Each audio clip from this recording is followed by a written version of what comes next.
So the main idea of this workshop is to start a high-level discussion, scientific discussions about the possibilities of research here in UFRJ, together with our group in cooperation with Watt.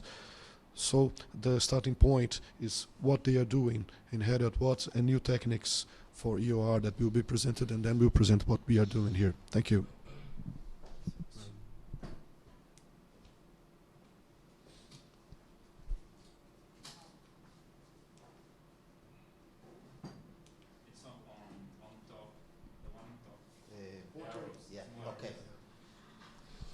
Thanks very much for the opportunity to be here this morning and present to you some of the highlights of what we do at Watt around enhanced oil recovery. We are extremely excited about the prospects of collaborating with UFRJ, and as Paolo said, we've been discussing this project for some time now, and there has been a lot of work going on in the background, and yesterday we had also some more work to bring this one step closer. But let me be very upfront here. This is a major project. It's not something that any one of us could underestimate. There is a lot of things that we need to put in place, and a lot of things that we need to start here, and everybody involved in the project will know that, be on a very steep learning curve to do that together. But it is doable. We come from Watt University. I have my colleague here, Sean Ireland, with me. Watt is in Edinburgh. If you're lucky to avoid rain there, Edinburgh is a beautiful city. This is a picture of Edinburgh.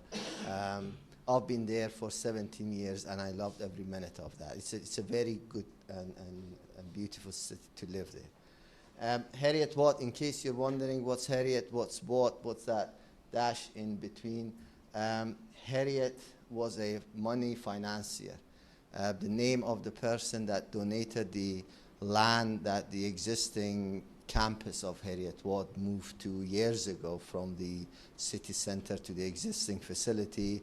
Those of you who've been there, and I'm sure Paolo would agree with me, that the campus is a beautiful campus. It's a mixture of a modern building campus as well as very mature trees, etc. It's beautiful. I'll say this to encourage you to apply for the positions that Paolo just said. You will not regret it. It would be an excellent experience. You have Juliana's name. Feel free to contact her to see how her experience has been and so forth. So Harriet is the name of the guy who donated the land, and Watt is the famous James Watt guy, steam engine, etc. But as always, money goes first. So the name turned out to be Harriet Watt rather. So it's the name of two persons. But we're really glad, because if it was Watt Harriet, then it would have been a bit of a nonsense name there. So that's the name. Our main campus is in Edinburgh. Edinburgh is the capital of Scotland, and Scotland may become independent in September this year. If you are interested to know more about that, have a red-blooded Scots with me. You can feel free to talk to him later on after the meeting. We have another campus in Dubai, a relatively modern campus there, despite being there only for a few years, but it's been ranked as one of the very highly regarded universities in Dubai. You may not know, but many top universities, American universities, have a branch in Dubai. So it's quite competitive to have a presence there. We also have recently started a campus in Malaysia. Again, Watt University was selected out of a number of high-ranking universities around the world to set up this campus funded by the Malaysian government. So Institute of Petroleum Engineering, the same way that you have a system of ranking here in the UK, there is a system of ranking university based on the research that they do.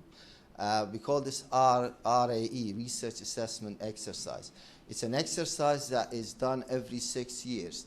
And all universities in the UK will be assessed by an independent panel based on their research output, and they are ranked. Heriot-Watt for 10 years in a row has achieved the highest ranking, which is the 5-star ranking that you could get. Each department is different. So that's the ranking of the petroleum department, not necessarily the whole university.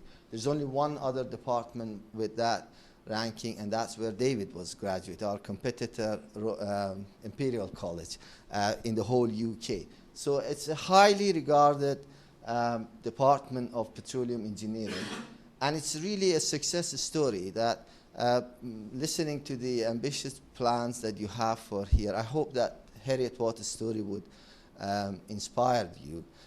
Started 40 years ago when the offshore oil and gas started in the UK, which was really at the time the biggest challenge that the oil and gas industry was facing, much bigger than the challenge of developing pre-salt here in Brazil.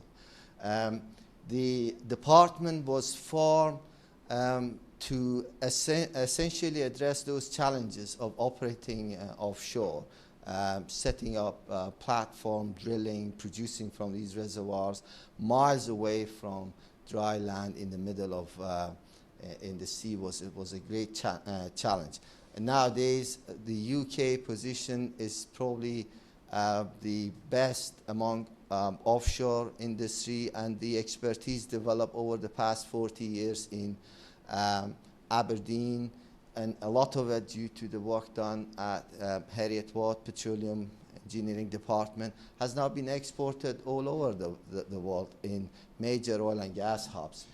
Started 40 years ago in a small city, Edinburgh, no oil at all. The only thing that was special about Edinburgh was that it was 2.5 hours away from Aberdeen, which was to become the center of this offshore oil and gas production. But it's famous for its applied research. You may have heard of JIP, Joint Industry Project. The term was actually coined at Heriot-Watt 40 years ago, a business model for running research. It's expensive business, but in JIP model, a number of companies, each one would pay a ticket price to set up a research designed to address a problem, to solve a problem for the industry or to improve an existing methodology. 90% of our research comes from industry, so very much applied type of research. We don't have any undergrad student.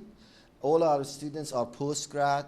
Our flagship master course is our PE course. Many experts and managers throughout the world in the oil and gas industry have actually gone through our PE program. Highly regarded petroleum engineering master course is a 1-year course, and PhD and MPhil student. You may be surprised to hear that our master course in PE is actually the largest in the world. We are a tiny department. We know that. We are not huge. We don't have very many staff. But I honestly believe that we are probably one of the most efficient departments that exists in the world. We are able to run the biggest PE program in the world. Now, if you put that in the context of all the universities that you have offering PE, some major ones in the US, it's quite an achievement for a department in a country which is around 5 million people. That's less than what you have in Rio. That's the sort of success story that I hope you take as an inspiration, really, for UFRJ. You can become a center like that in Brazil. Brazil itself is on its way to become a major hub here for oil and gas, not just for Brazil, for the whole world. We have around 110 researchers and support staff, 10 research groups, covering most of topics around subsurface. Not just EOR, production, geology, scale, there are a lot of things. So we have groups addressing all those issues. The group that I am involved with is the enhanced oil recovery. So why enhanced oil recovery? Here are some production curves, monthly production curves from 4 fields in the UK basin. This is production rate, and this is essentially time. And you could see that all of them are showing a very steep decline. Unfortunately, it's very familiar stories for many reservoirs in the North Sea, not just the UK. On the Norwegian sector, the decline is even faster than this. And the Norwegian government is really after technologies that can either reverse this, which would probably be a very difficult thing to do, but at least to try to reduce some of the slope of this declining rates. This is a major issue. You have many people in that area working in this industry. It would have a major impact on the cost of energy and everything. So you could see that there is really a problem there that has to be addressed. And while oil production's dropping so rapidly, this guy is rising so rapidly. So this is oil price and time. You could see that it has been rising and has been over $100 per barrel, significantly over that mark for a long time now, to an extent that oil and gas companies are now placing our policies and strategies based on that sort of prices. David would confirm that normally oil companies have a price that would be less than the existing price of oil, and they plan based on that price, because historically oil price can go up as well as going down. If you have some excess production, oil prices could drop. But the demand has been so high, and the projection for future demand is so high, that we don't think that anytime soon oil prices would drop significantly below 100. And this is representing a significant opportunity as well as the challenge. Here is some data from IEA. The blue curve here shows the projection for the demand for energy is going up, as you could see, and the red curve shows the oil production. So currently, to run the world as it is, every day we need to produce around 90 million barrels of oil. But you could see that the projection is that there will be a very sharp decline. This sharp decline is due to those decline curves that you notice from those reservoirs. Now, of course, in the mature basins like the North Sea, you have a decline, but there are in some other parts of the world some new reservoirs being found, like the pre-salt here. But generally speaking, there is a gap that is being developed between how much oil we need and how much oil we are producing. And somehow this gap should be filled.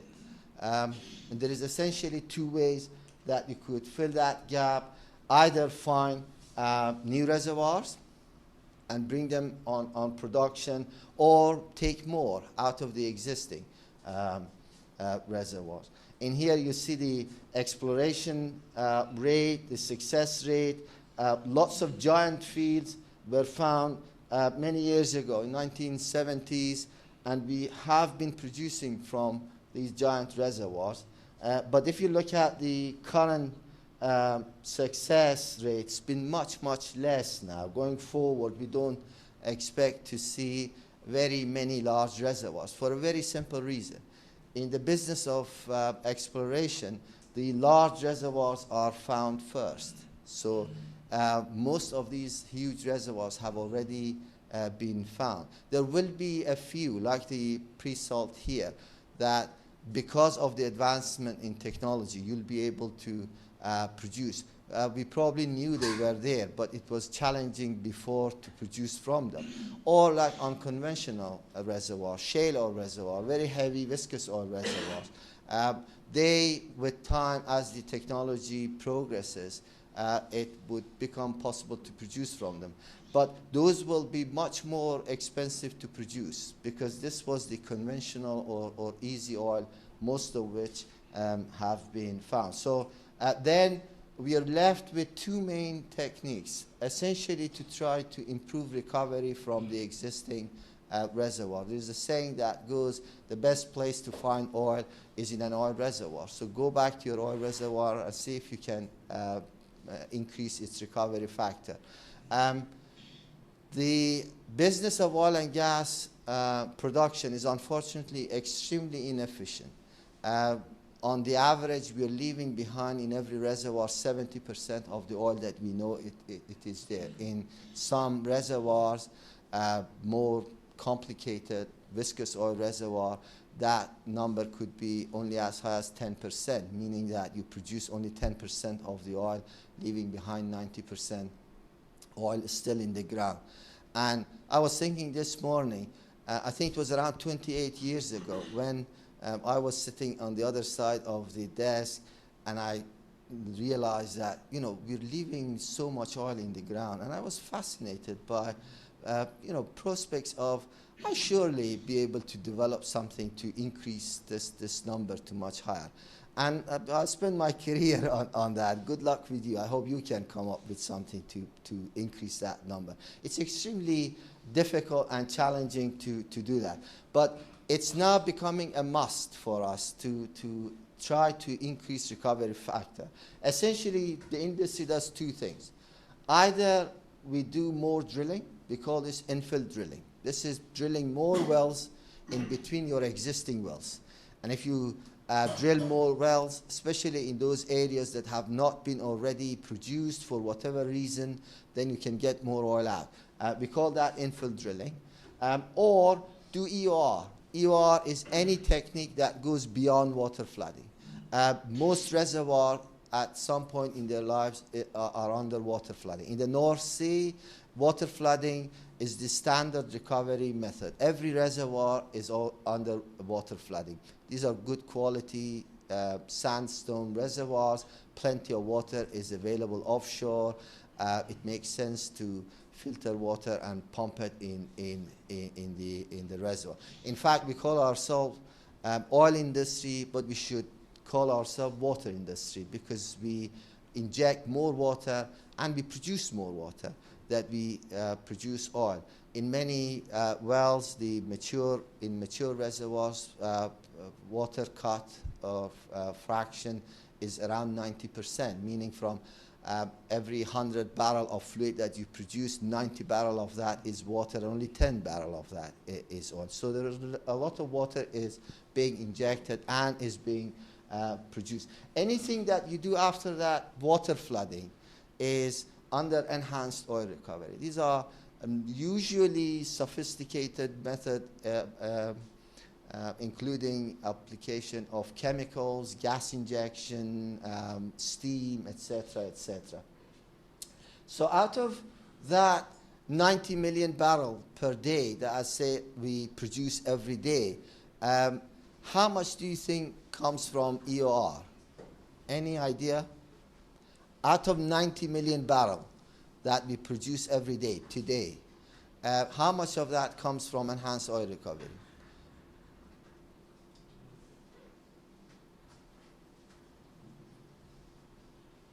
Half? 2 million? Only 250,000 barrel. Only 250,000 barrel out of 90 million barrel. It's nothing, right? And most of that 250,000 barrel of EOR comes from thermal EORs applied to viscous oil reservoirs. Those are reservoirs that you start by EOR because the oil is so heavy that you won't be able to flow it. So mostly you steam inject steam or something thermal, because luckily the viscosity of crude oil responds very well to heat. So you could heat it up, viscosity drops, and then you could flow it.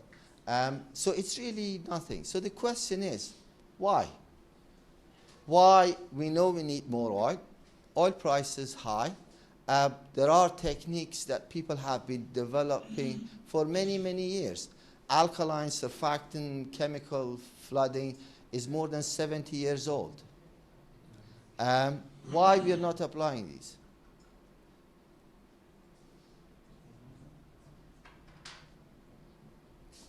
It's costly. It's difficult to plan, and this is the challenge. So there are lots of opportunities, high oil prices, high demand for energy, but there are big challenges too. And the challenge is uncertainties associated with estimating how much incremental oil recovery or additional oil recovery you may be able to obtain if you injected this chemical, if you injected that gas, if you flooded with CO2, etc. How much additional oil you would get. This is the average recovery factor from the North Sea, the UK continental shelf. You could see that average recovery factor is around less than 50%, 40-something%, meaning that the tank is still half full. So, and these reservoirs are amongst some of the best reservoirs in the world. The global water flood recovery factor is only around 30%, average globally. In the North Sea, there are reservoirs like Piper that produce with 70% recovery factor, extremely high recovery factor for an oil reservoir.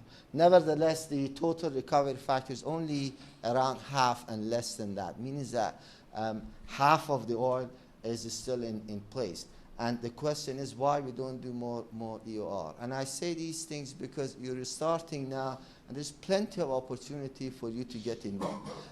Certainly in my career, over the past 30 years, I don't remember of any time more exciting than the time that we are going through now. There is lots of opportunity for people to get involved. EOR day is today. 30 years ago was too early. There were plenty of light oil to produce.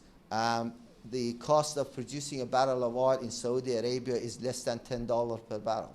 So why people would do an EOR?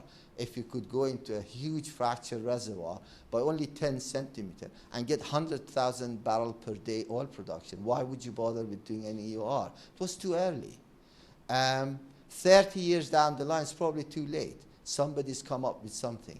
The day of EOR is today, and the day for you to get involved in these things. And you should not think, well, if people could not do anything in the past 70 years, why would I be able? Because things have changed now. We have technologies that we didn't have before. And what we want to do in UFRJ is essentially to set up just a platform, nothing more than that. Just a platform for people like yourself with lots of talent to get involved and come up with ideas that are fit for purpose today and can produce from this.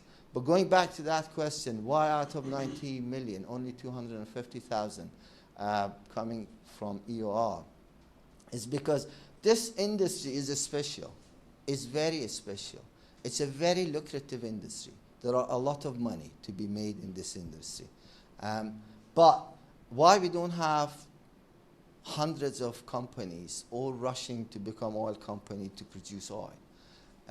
It's a very upfront, large investment and risky business. To give you an example, very few oil companies are bigger and more powerful than BP in the UK, one of the largest, a giant oil reservoir. It came this close to bankruptcy a couple of years ago. It's still been limping after that incident in the Gulf of Mexico, that one well blew up and caused that disaster. Is it 3 years now? 4 years maybe? 4 years now. It's been limping. This giant oil reservoir has been limping since then. How many wells do you think BP drills? Probably thousands of wells. How many went wrong? One. Right? So it shows you how risky this industry is. It doesn't take much to go from being very successful, making a lot of money, to becoming bankrupt. The difference is a very thin line. So you cannot just make decision based on not completely analyzing things, reducing uncertainties. 2 weeks ago, I was somewhere, and I was contacted about a giant reservoir that is now in big trouble. They have injected nitrogen in a gas condensate reservoir. Gas condensate reservoir are a very important class of reservoir. The reason for that is that they can produce a cut of petroleum which is naturally refined, condensate. It's the premium fuel. It's the most expensive part of the oil, petroleum that you can get. Back in the World War II, the country that I come originally from, Iran, was invaded by big boys running the war. And there was not enough refinery for all the planes to fly.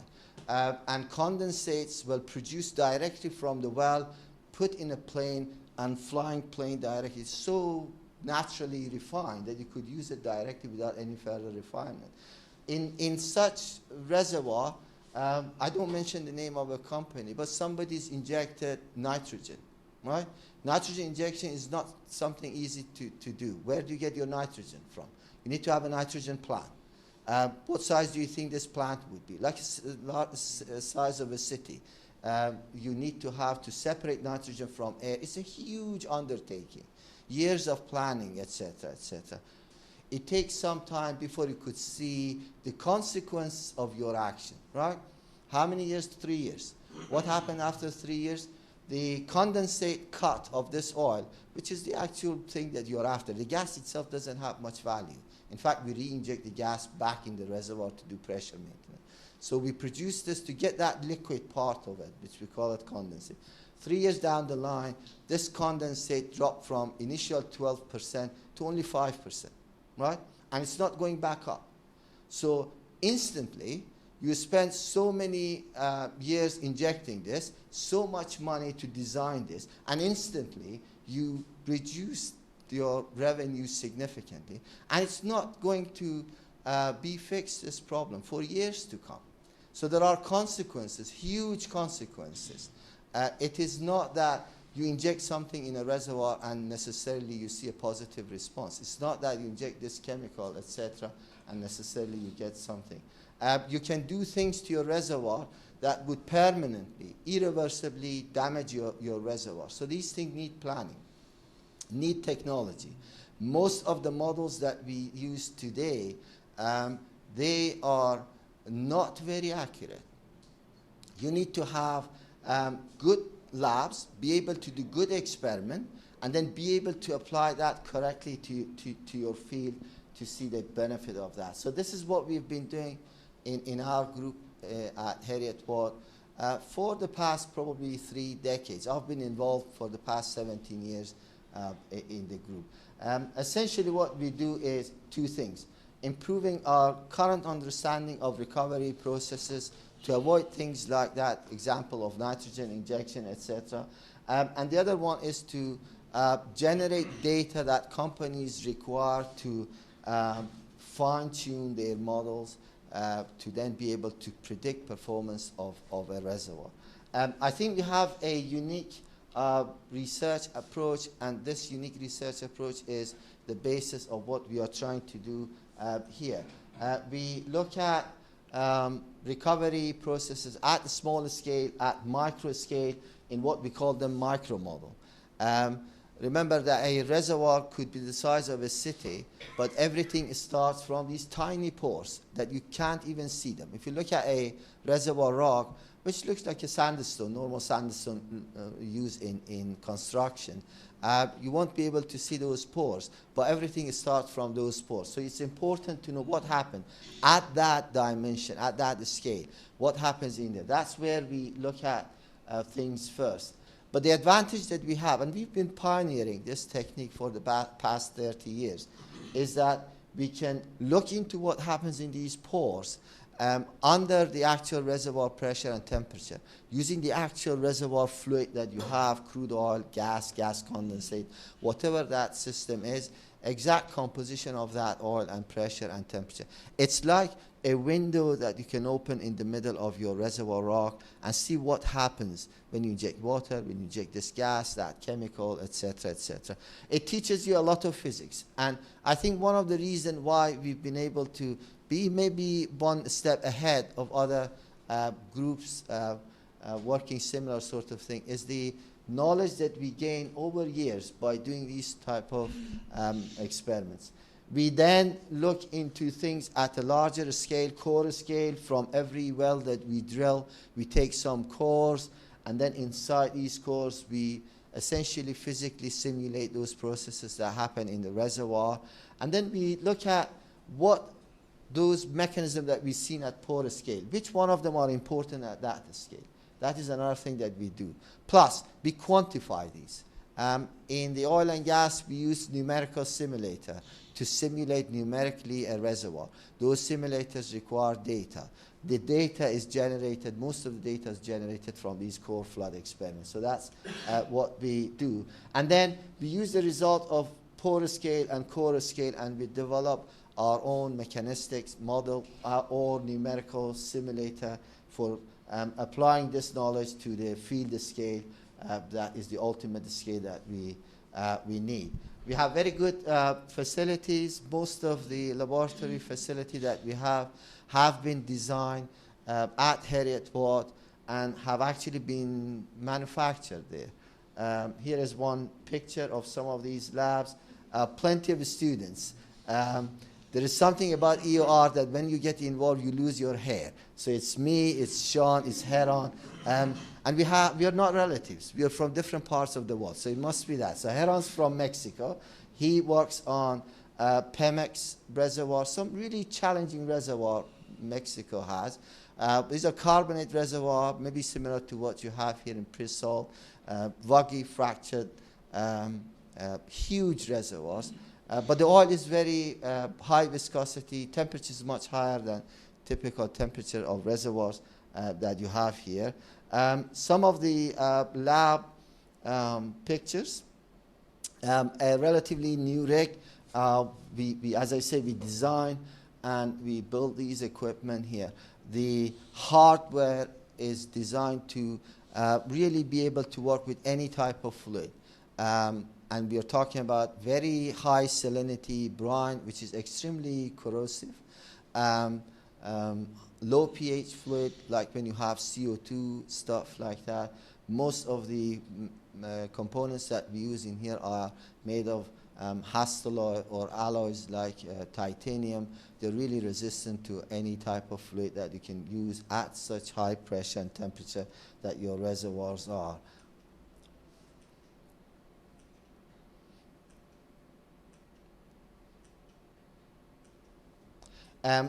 Some picture, not very pretty picture, but I'm afraid that's how the workshops look like, especially an active working workshop. We machine and design these things ourselves. And there is a big difference between what we design and manufacture compared to what you can probably buy off the shelf.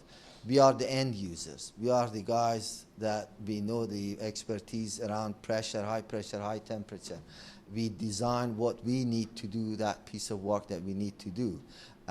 Whereas companies producing laboratory, they don't necessarily know how this piece of equipment is used or what's the best way of running that. So that's what we have, sort of introduction around what we have in there. We have some projects. As I said, most of the model that we use is this joint industry project, a very cost-effective business model because each company pays a ticket price typically between 30 to 50,000 pounds per year, and then they get a research value equivalent to maybe 10 times that if you have 10 partners in that project. So very cost effective. We do a lot of work around this water alternating or WAG injection. It's a very important technique for oil recovery and suitable for oil reservoirs that you have here in Brazil. There's a lot of interest around application of WAG in reservoirs here. We use CO2 foam injection for improving recovery mainly from viscous oil reservoirs when water flood itself or CO2 also is not that effective because of the large contrast between the viscosity. Foaming with CO2 could be a solution for that reservoir. This has been a very successful to an extent that there is at the moment a major pilot test being done based on the result of this project. One of our partners is ConocoPhillips on that project. In the North Slope, Alaska, they are doing a pilot test based on the result of this project on CO2 foam injection. I know Paolo is also interested in that technique. We are looking at mixing water in CO2 in the water that we inject in every reservoir, and essentially produce carbonated water, inject that in all reservoir for improving recovery. That is another technique. This low salinity water injection has recently attracted a lot of attention. If I want to say just one new technique, most of these EOR techniques are very old. At least the fundamental is old. Now you may have a new polymer, new chemical to use, but polymer injection or chemical injection is nothing new. If I want to just mention one new technique, is this low salinity water injection, reducing the salinity of the water that we inject. Typically, seawater has between 30,000 to 50,000 ppm of salt, depending on where that sample of seawater comes from. In low salinity, you're reducing the salt content to around 1,000 or 500 ppm, a significant reduction in salinity, and that has been shown that can improve the recovery of oil. BP, one of our partners in that project, is running a pilot test in the North Sea in Clare Reservoir. We do CO2 injection in carbonate reservoir. This one is specifically on carbonate rocks. We have a project around gas condensate injection. We have also a number of projects that are between us and individual companies. They are not joint industry project. We have a commercial vehicle for our group, and that is because the companies working with us, they often wanted us to do things that were not really research. They were like service type of things, doing a measurement that normally they would go to a service company like Core Labs, things like this. But they wanted us to do that because they thought we were maybe better placed to do that.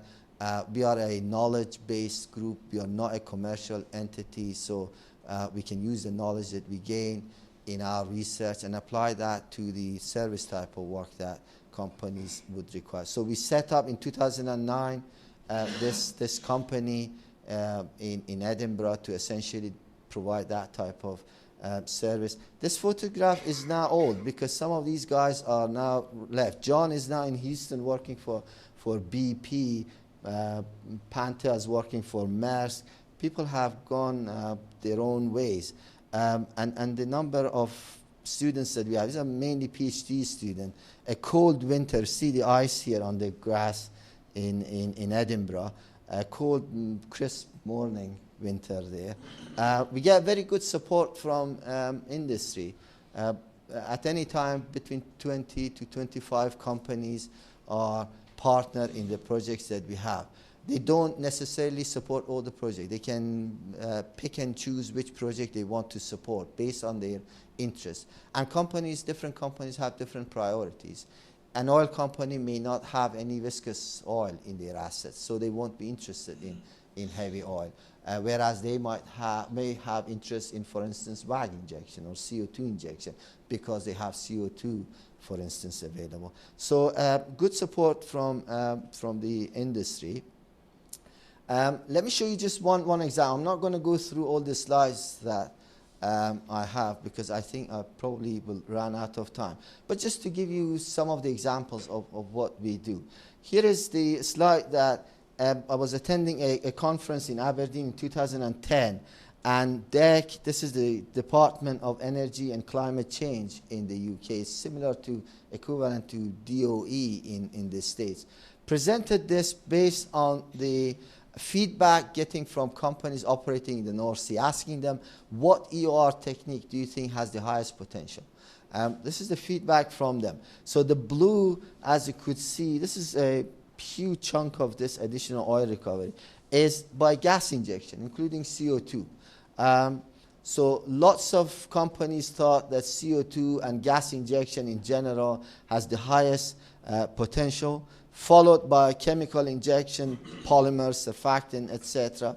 Heavy oil, there are a lot of reservoirs with viscous oil that companies not been producing because they had lighter, easier oil to produce, but now they're interested in producing that. So one of the GIPs that we have is looking at this gas injection and WAG injection, water alternating gas injection. I could see that there is a very significant interest around this technique. One good or advantage of gas injection is that normally mechanisms associated with gas injection are physical.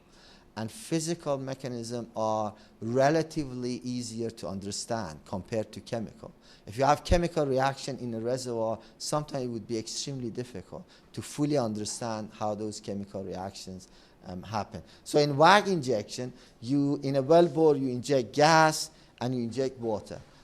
Gas viscosity is very low compared to water and oil in a reservoir. So if you just flood a reservoir with bulk gas injection, then gas tend to override your oil, as you could see here, and then very quickly move to your production well and get produced.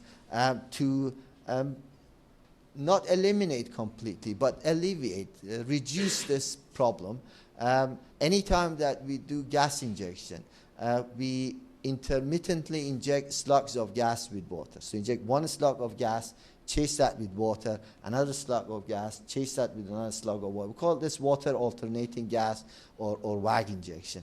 And then inside your reservoir, you produce an envelope, a region that you have three-phase flowing: oil, gas, and water. Depending on the properties of the reservoir, thickness, for instance, kV, vertical to horizontal permeability, at some point inside the reservoir, gravity wins, and gas again starts overriding oil, and water sinks down towards the lower part of your reservoir. In Prudhoe Bay, BP's been applying this technique for many years, and what they did in this part of the reservoir, when you have unswept oil, the black area here, they drilled horizontal well and injected WAG through horizontal well, targeting those areas. Okay, it's all good. It's been tested. There are review paper on this on more than 55 or something reservoirs under WAG injection. And often it has been a successful technique. The challenge is that because you're injecting gas and water in the slugs, then the process is what we call it imbibition, followed by drainage, followed by imbibition, followed by drainage.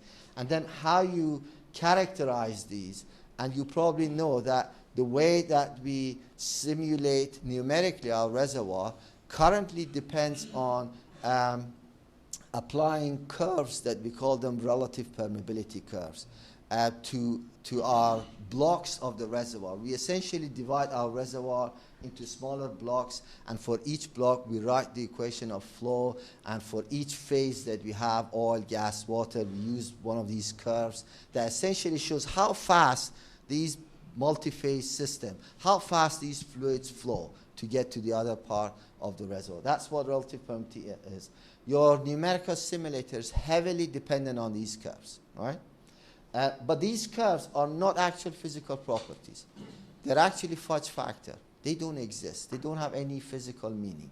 A French hydrologist many years ago empirically developed a correlation when he was filtering water through sand filters, and he noticed that there was a relationship between flow rate and the head of water that you have in those sand filters.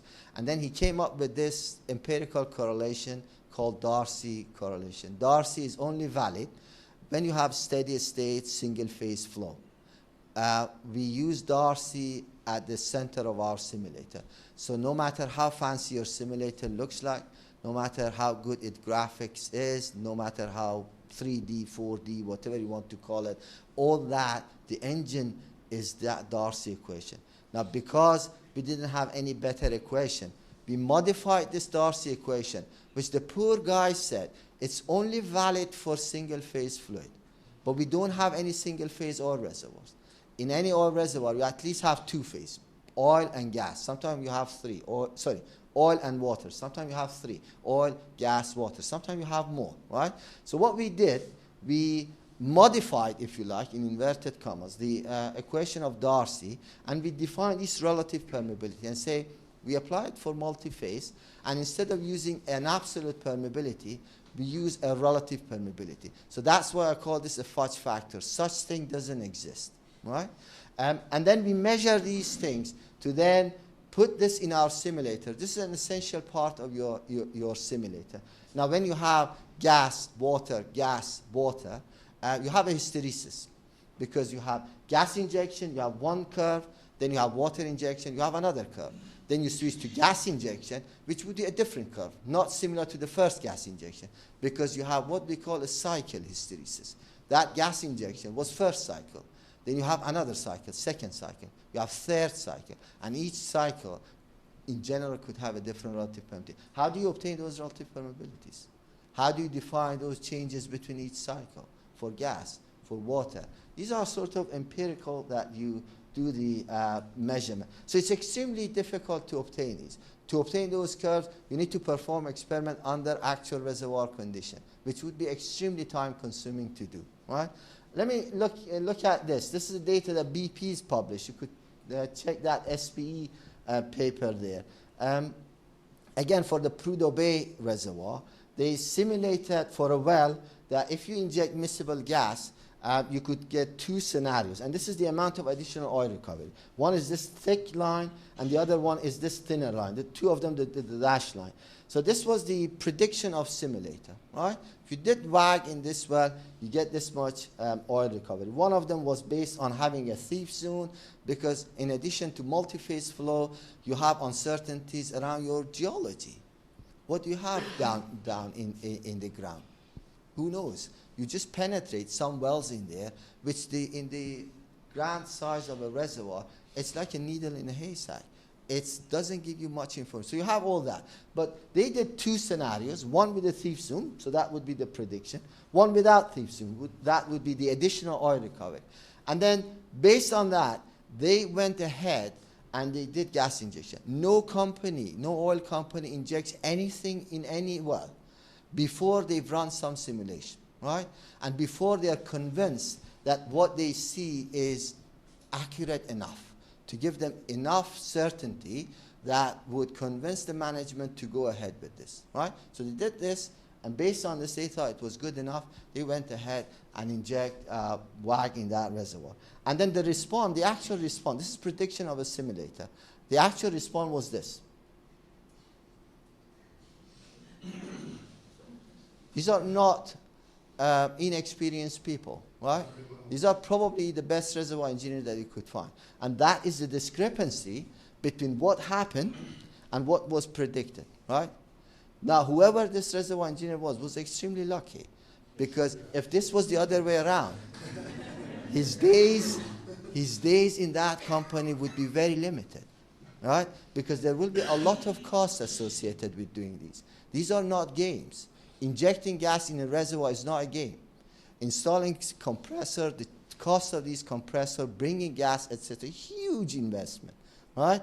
So you could see that there is massive discrepancies because of those curves. How do you define flow in those grid blocks? So these are extremely important. This is a subject that we've been working on for the past 17 years. I'm not going to go through detail. If you want to know more, apply to Paolo for a PhD. Come there, then we have a chat around this. But for today, it's enough. What we have done is just show you this part, and maybe I stop there. What we have done is there are some models in every reservoir simulator, like these. We call these three-phase relative permeability models. Very quickly, what you do is any company spends a lot of money on programs, we call them SCAL, Special Core Analysis. And they do relative permeability measurement, capillary pressure measurement, these sort of things. The standard procedure is that for a SCAL, you only look at two-phase scenarios. So you do gas oil, two-phase system, relative permeability measurement, and you do water oil, two-phase system, relative permeability measurement. And then, because three-phase would be extremely difficult to do, having three-phase simultaneously flowing would be extremely difficult thing to do. As I said, these are maybe discussions for later, but what we do currently is that we perform two-phase SCAL measurement, And there are correlations in any reservoir simulator, irrespective of what you use, Eclipse, VIP, CMG, whatever. You have some correlation. Here's probably one of the well-known ones, Stone 1. Stone is the name of the guy who essentially proposed this model.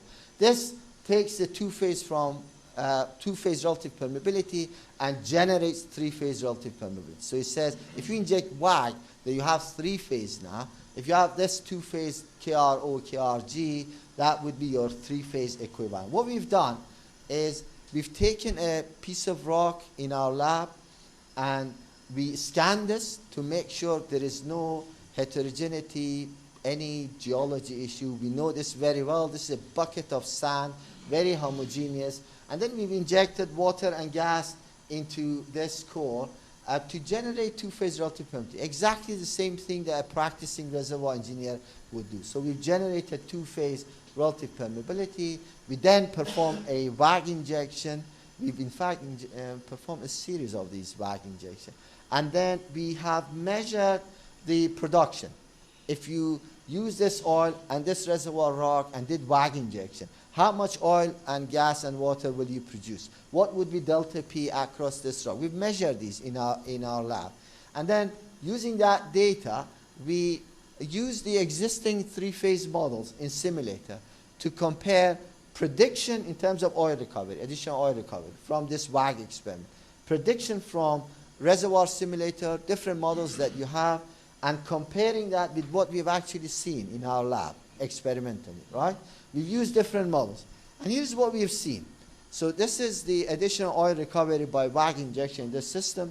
This is how much oil you've recovered. This is how much water and gas you've injected. And this blue curve shows that how much oil you've recovered. Because you inject one cycle of gas followed by one cycle of water, you could see that you have some humps in these curves, because not oil and gas would equally produce the same amount of oil. Sometimes gas produce more, sometimes water produce more. So in any way, this is the additional oil recovery for that WAG experiment. And then we have looked at prediction of models. Here's one model, Baker 2. So you see that there's a big discrepancy between what Baker produced and what we've actually measured for the same condition. This is another one, SWI method. This is another one. This is Baker 1, Stone 1. This is Larson. And this is another model, Stone exponent. So you could see that none of them actually agree with the experiment, right? But perhaps more importantly, they don't even agree with each other. Now, if you are predicting performance of WAG in a reservoir here, you don't have this. Which one of these do you go for? Which one of these is correct? Probably none. By look at it, you probably think, but none of them is correct. But which one do you choose? Which model? We've looked at then the error involved in using each one of these models in comparison to the actual measure that we have the answer, because we've done this test. And then we've compared that. And you get different sort of error values. In some cases, you could see that the error could be as high as 250%, right? 250% error between the difference between the amount of additional oil that the model produced for you or predicted for you and the actual value that you obtain in the field. So how much additional oil recovery are you hoping to get by applying WAG? How much additional oil recovery you are hoping to get? 10%? 12% if you're lucky? Pessimistic scenarios, 3-4%, right? So if you're after that, if you have 250% error in your model, no management, you can ask David, would approve something like this. No management, right? And that is why out of that 90 million barrel of oil that we produce, only 250,000 come from EOR. No oil company is interested in producing more oil. Let's be clear. Companies, oil company like any other business, they are in the business of making more money, looking after the shareholder, right? So if there is uncertainty in applying EOR, people won't do it. They go and do something else. They move to other areas, right? Leave that for later. And this is the challenge of EOR. The size of prize is absolutely enormous. The challenge is these things. We don't have good models. Not physical, not simulator. There are problems with both of them. Our experiments that we do are mostly wrong. Our simulators are mostly wrong. The tools that we use for EOR prediction, they've not been designed for this. Numerical simulator is good for history matching, and that's how it's been developed and used. But now that you want to predict EOR, these are not fit for purpose. New ideas needed here. And this is the sort of things that you need to think about. We've developed our own simulators to address some of these problems. I'm not going to go through these, but we've addressed some of this. Paulo, I have more, but I think I've overstepped my time. So I'll just stop here. But if you have any question, please let me know. But I repeat again that it's really an exciting time. I tried my best to convince my daughter to do a PE degree. But she said, after what you did to our life, I'm not going to do PE at all. She chose to do medicine. But I do honestly recommend to you to consider moving up from where you are. And there are a lot of opportunities. The time is now right. I wish I was like yourself starting today, because looking back, I think I wasted probably 2 decades of my life by being born 2 decades early. Right. Any question or any? And if you have any questions, please raise your hand and introduce yourself for the first time.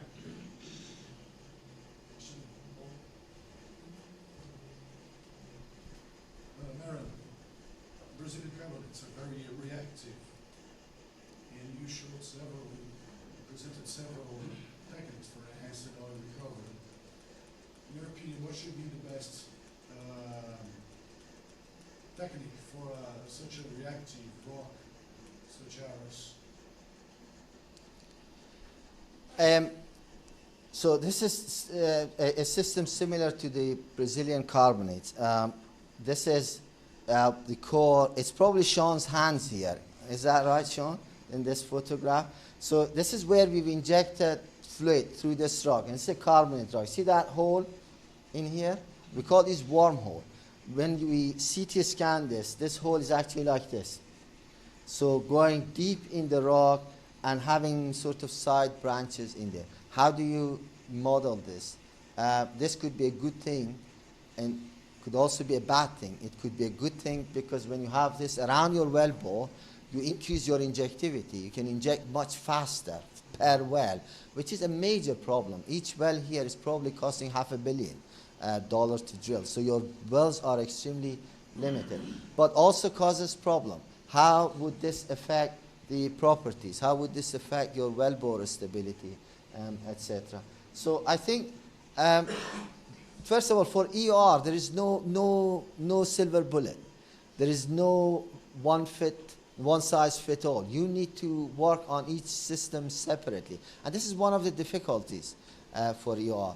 And this is one of the reasons why you need to have experimental facility to be able to run experiment under reservoir condition, to be able to see these things. I don't think there is a single solution that anybody can mention. But certainly CO2 injection, because you have CO2. And often the choice of what you do in your reservoir, the choice of what you inject in your reservoir is dictated by what do you have access to. The reason why every reservoir in the North Sea is underwater flooding is because you have plenty of water there, right? Why that is not done in Canada? Where do you get water from in Canada? Why it's not done in Oman? There is no water to inject in reservoir. In here, probably CO2 injection is a good idea because you have plenty of CO2 as part of the associated gas that you produce. But then we need to be careful about this geochemistry. And then you have a multi-physics and chemistry problem to solve. You have the multi-phase flow that we just saw, which, by the way, didn't include any of these complexities of geochemistry. Now, when you add this geochemistry to that multi-phase flow, and then change of physical properties of the rock or petrophysical properties of the rock, then you have a very difficult problem to solve. There is no single solution. These carbonate rocks are extremely complicated. They have a lot of micropores. Micropores changes behavior of these rocks. We've tested them against other rocks, and the behavior is completely different because of the internal geometry of these rocks. But we have been able to alleviate some of these problems. You could choose the composition of the water that you inject in the reservoir so that you have a more compatible water, and we've actually avoided this type of wormhole generation in the same carbonate rock by the choice of the type of fluid that we inject. Thank you very much. I have a question. Just for curiosity, how well does models perform in history matching? Because we know that history matching is one thing of predictions. How well the models perform in history? Models, when we do the history match, they are really good, and then For a certain amount of time, they're good. So if I said that in a reservoir, the oil production rate has been moving this way for 10 years, right? This is the trend for the past 10 years. If I ask you, how would this go for the next 2 years? What do? Just extrapolate this, right? And say this is probably where you will be. They are fairly good for history matching, because those relative permittivity curves that I said are difficult to obtain, you could obtain them based on history matching to see what curve would match this history best. And then you get those history matched relative permeability, and then use that relative permeability to predict sometime in future. But as people in the stock market would tell you, is that past performance is no guarantee for future performance. So there's no guarantee there. But what you do, you refine it again. And that's why I say they are good for history matching, but not good for prediction. And for EOR, you need to be able to predict, because there is no history. In EOR, there is no history. Some people mistakenly believe that generally when you do EOR is a sort of late stage life of a reservoir. You've been producing from your reservoir for 20, 30 years. And people, and in this 20, 30 years, you have plenty of wells drilled, you have plenty of rock, sample of fluid, testing, data, etc. And then you may think, well, this is really good for EOR, because I now know reservoir much better than I knew 20, 30 years ago when the production started. That is true. But what is missing here is that now your oil saturation is less than before. And this oil is much more difficult to produce. So although you have better data for reservoir, but really that second half which is left in the reservoir is much more difficult and requires much better understanding to produce compared to that first half that has already been produced. Any other question? So, thank you very much, Mehran. Thanks a lot.